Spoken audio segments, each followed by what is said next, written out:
I've been fortunate enough to have been foraging all my life, over 50 years experience in foraging.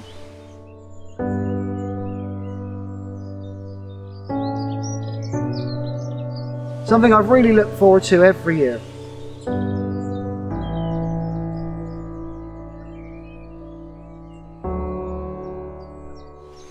Hello, my name is Steve England from Steve England Outdoor Learning. Today we have come foraging here at Alderbury Court in Bristol, where we are going to go searching for some edibles. Okay, so if you're ready, come on an adventure with me and let's go and see if we can find some few flowered leek seeds.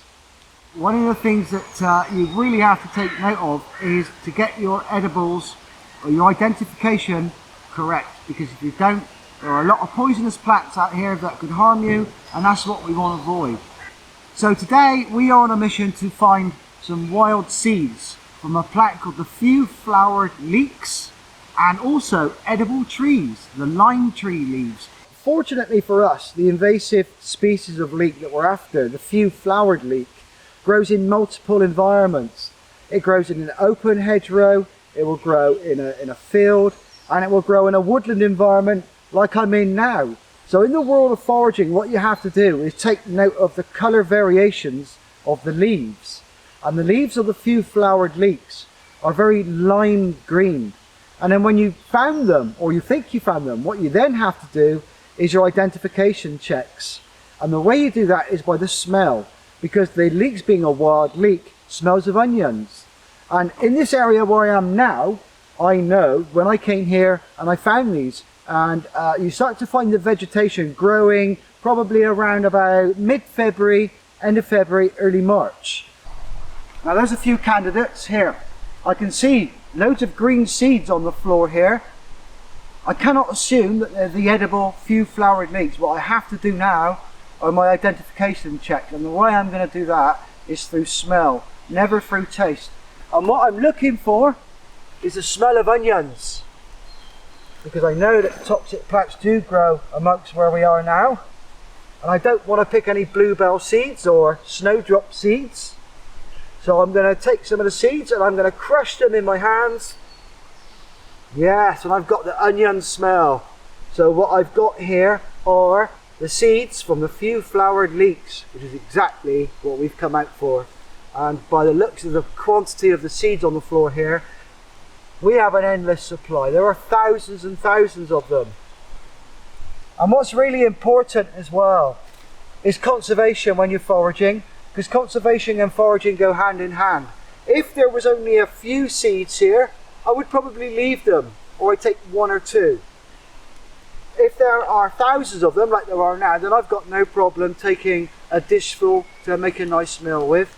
But you have to keep your foraging sustainable. It's really important that you do that, because if you don't, not only are you messing it up for yourself because you can't come back, but you're messing it up for the flora of this area and so on. And look at this, in no time at all, we've got a lovely plate full of few flowered leek seeds. What a find.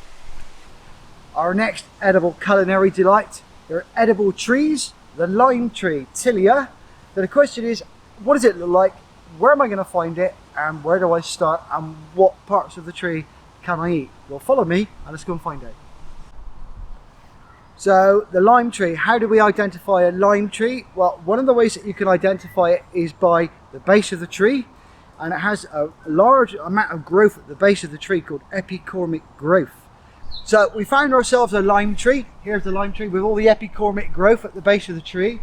And looking at this tree, there's a whole array of different shape and size leaves. But what I'm looking for are the big ones inside of the tree. So I'm going to go and see if I can find some of them. And here we go. These are really good sized leaves. Look at that. Now the reason why I went inside the tree is because they don't have access to as much sunshine as these guys do on the outside. And you can see the difference in the colour. So this leaf here will be more woody, and it'll be more bitter than this one here. This will be nice and soft and succulent, and that is exactly what we want to use as a food wrap. We're going to put some foods in there, roll them up and use them as you would a vine leaf, like so.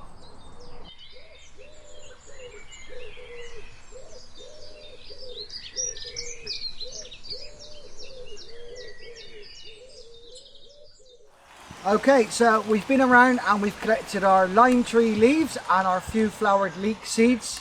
So now I've come back to do some preparation work, and the first thing I'm going to do is to wash off the seeds because I don't want any mud on them or any germs. I'm just going to give them a quick wash with some water and get all the mud out and everything else. Like so. I'm just going to keep washing them. That's better. Just going to get all the mud off, like so.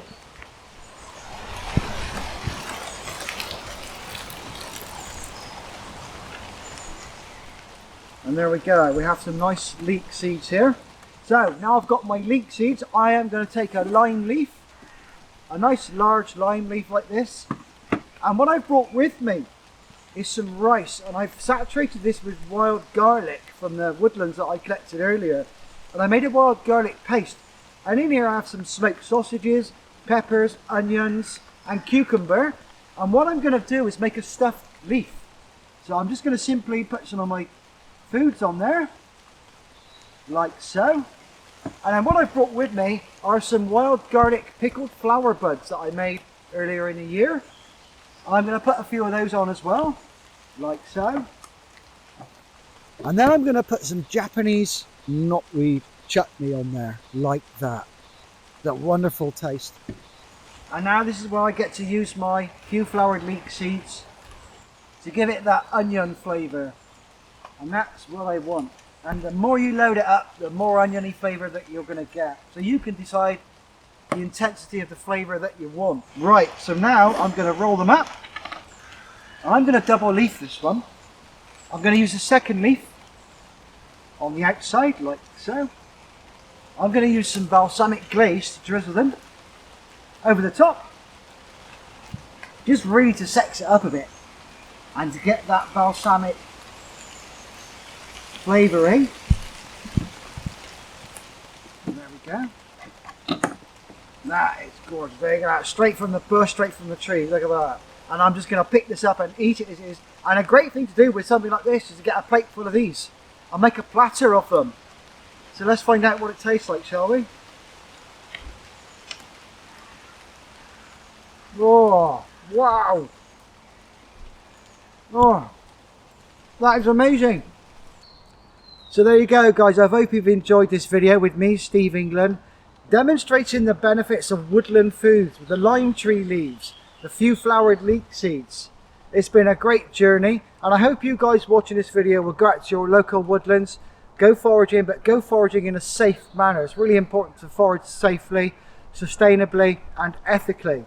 And if you can do that, it's a game changer, life changer. I hope you enjoyed this video, guys.